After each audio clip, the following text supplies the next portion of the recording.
Assalamualaikum warahmatullahi wabarakatuh. Perkenalkan saya Hidayanti Nur Malasari. Saya CGP Angkatan 9 dari Kabupaten Bekasi, Provinsi Jawa Barat.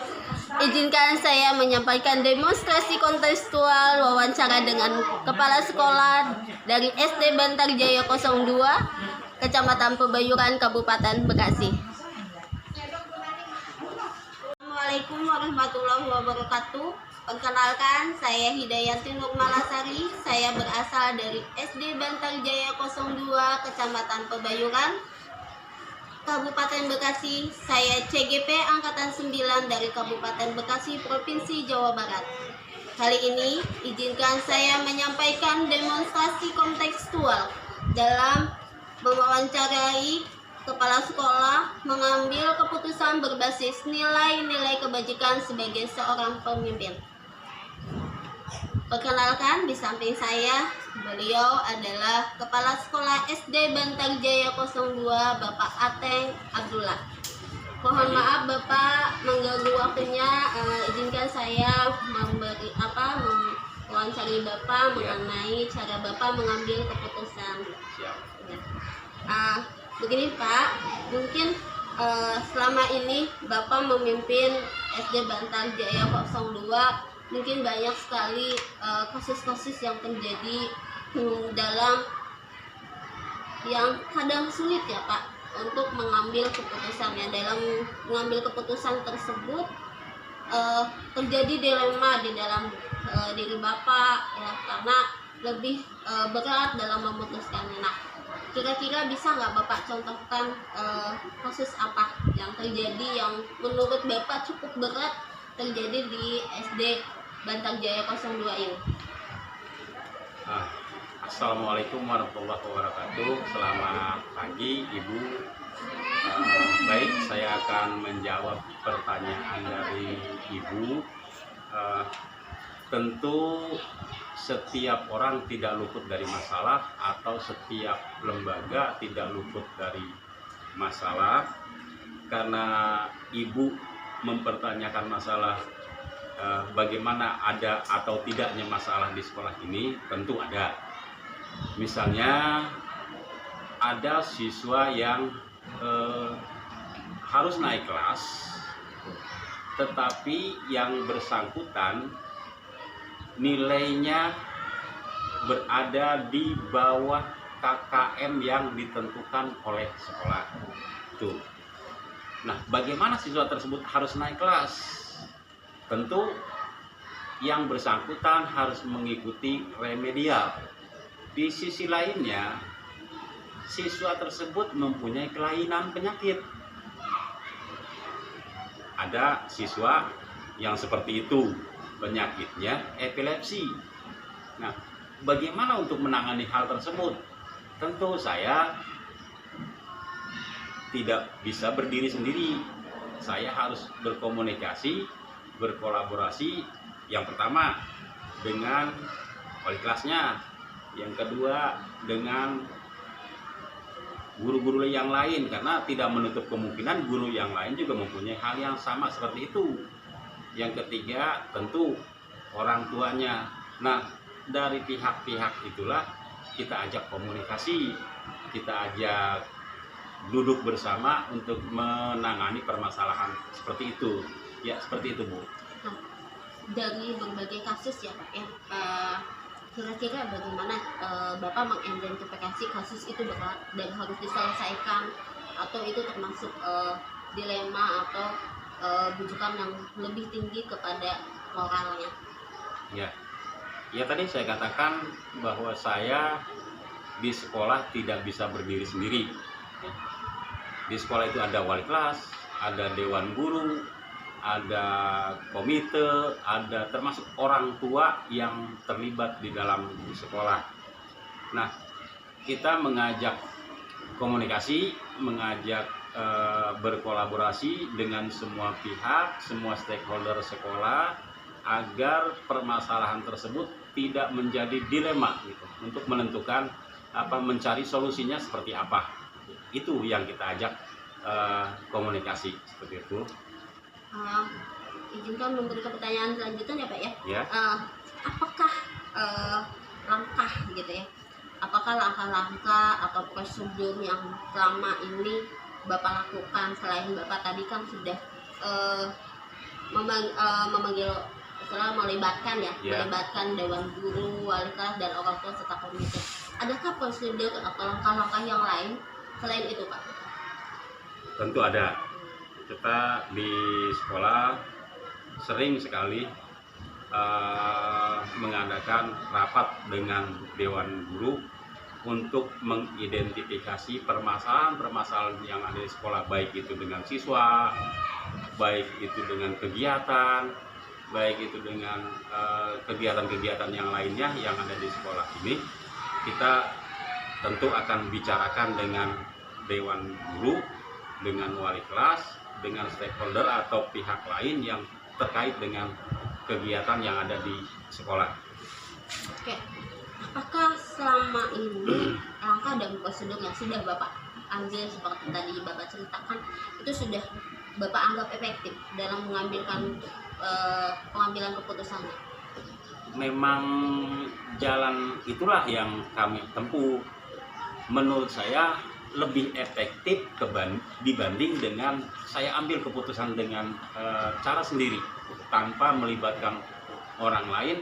Nah, tentu akan tidak baik juga kalau saya mengambil keputusan sendiri. Kira-kira menurut Bapak, kadang kita kan perlu orang pertimbangan ya. Kira-kira selain tadi Bapak bilang guru-guru, orang tua siswa juga, komite, ada nggak Pak seseorang atau misalnya pihak lain yang istilahnya lebih memberikan dorongan untuk Bapak memberikan suatu keputusan di dalam suatu masalah? Iya. Untuk menentukan masalah, ketika kita sudah menemukan identifikasi masalahnya dan kita bicarakan dengan dewan guru, tidak kalah pentingnya juga kita harus melibatkan pihak-pihak lain. Misalnya di kita kan ada pengawas, ya, pengawas bina yang selalu memonitoring ke sekolah kita ini. Nah, kita ajak mereka atau kita curhat dengan beliau untuk menangani masalah yang telah kita identifikasi tadi, itu. Dan pihak-pihak lain mungkin ya, pihak-pihak lain yang ada hubungannya dengan permasalahan yang kita identifikasi. Tidak menutup kemungkinan juga kalau misalnya anak tadi mempunyai kelainan, ya, seperti penyakit, kita tentu akan melibatkan pihak puskes atau pihak rumah sakit. Kalau kita terdekat, kita lebih dekat kepada puskes, ya, tenaga medis lah yang kita ajak bicara atau kita ajak komunikasi bagaimana untuk menangani masalah ini. Nah, itu buat bahan pertimbangan kita untuk memutuskan permasalahan tadi. Menjadi sebuah paradigma ya Pak ya. Betul. Istilahnya suatu kelanjutan ya. Dalam Betul. artian ketika kita sudah membuat kesimpulan, mengidentifikasinya, lalu menyelesaikannya dalam melalui uji kelayakan ya Pak ya, istilahnya. Betul. Apakah keputusan itu bisa dijalankan atau tidak ya. Betul. Nah, tentunya Bapak dalam mengambil sebuah keputusan itu tidak mudah ya Pak ya. Nah, kira-kira yang selama ini Bapak rasakan hal apa saja yang merupakan tantangan ya ketika kita memutuskan hasilnya A gitu ya, atau B gitu ya, tantangan yang terjadi ketika ada kasus dilematik ya. Mungkin kalau kasus dilematik yang terjadi di SD ini mungkin adalah rasa peduli ya, lebih rasa kasih sayang ya Pak ya. Nah, seperti itu. Nah, tantangan yang terbesar dalam mengatasi kasus ini apa nih Pak? Assalamualaikum warahmatullahi wabarakatuh. Perkenalkan, saya Hidayatul Nur Malasari. Saya CGP Angkatan 9 Kabupaten Bekasi, Provinsi Jawa Barat. Izinkan melakukan demonstrasi seksual modul 3.1 dalam rangka melakukan wawancara bersama kepala sekolah.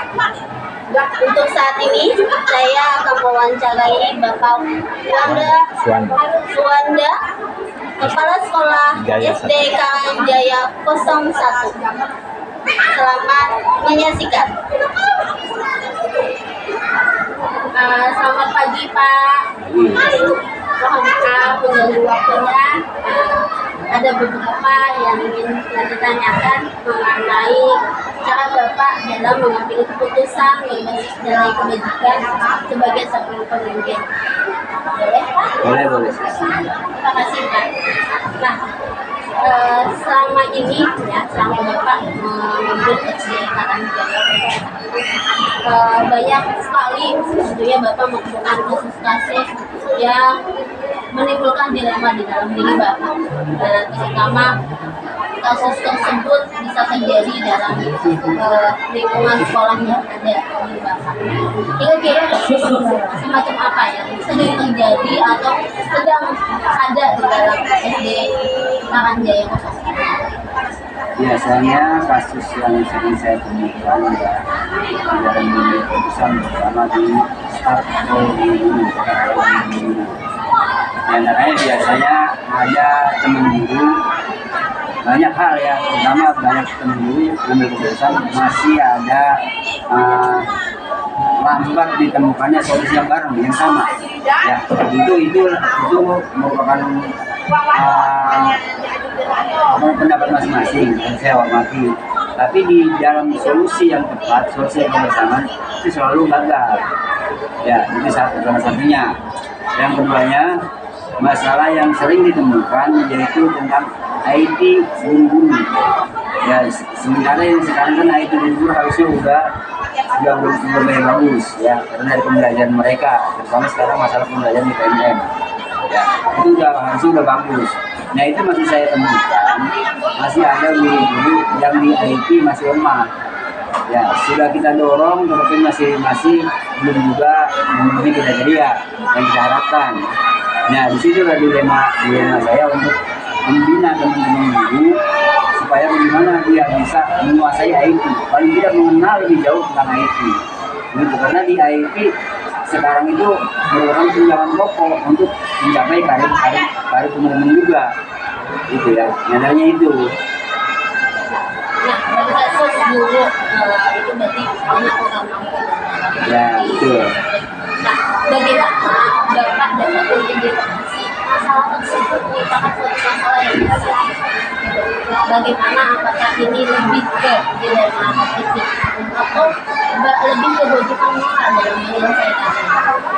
Kalau etika nggak sedalam itu ya. Kalau kita bisa dari pergaulan biasanya kalikan etika masalah pergaulan kan dengan sejawat dengan atasan dan pergaulan dengan mahasiswanya juga, tentunya etika seperti itu dan lingkungannya tentunya untuk etika. Kalau moral, masalah moral itu tergantung dari pribadinya ya, pribadi dia dan mencerminkan kepribadian dia dalam lingkungan sekolah terutama ya, moral dia kayak gimana yang bisa dicerminkan atau bisa dilihat dengan siswa-siswa kita sendiri atau anak-anak kita.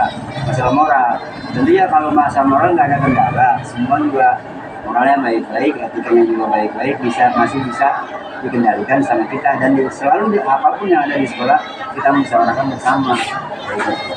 Nah, dalam kejadian tersebut, kasus tersebut, dalam menjalankan keputusan tentu Bapak pasti mengutamakannya sama kepentingan yang sama benar atau sama-sama bisa dilakukan.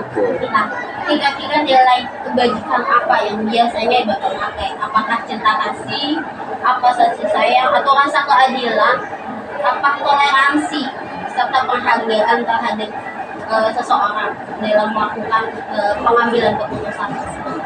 Pengambilan keputusan kita di sekolah selalu bersepakat ya, tidak masing-masing, selalu diadakan musyawarah, itu baik di rapat dulu ataupun rapat-rapatnya sudah kita mempunyai hasil rapat dari kepala sekolah disampaikan.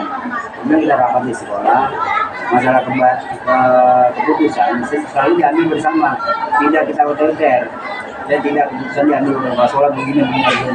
Harus kita temukan kesepakatan dulu, setelah baru kesepakatan kita capai. Nah, kesepakatan kita capai, barulah kita mengambil keputusan yang di situ yang dituangkan hasil keputusan bersama.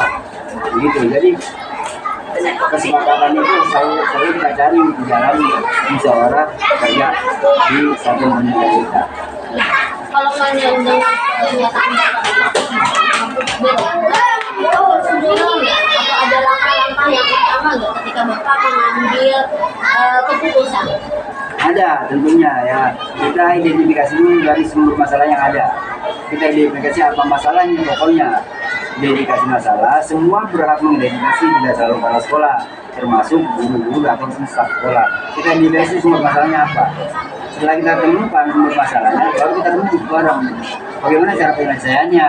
Kita sepakat bareng-bareng dan keputusannya itu dihasilkan dari musyawarah staf dan guru-guru teman sejawat semua. Jadi awal Bapak tetap mengidentifikasi apa masalah yang Bapak ketika setelah itu Bapak masih melakukan rapat dengan musyawarah bersama dewan guru yang ada. Setelah itu baru mengambil keputusan.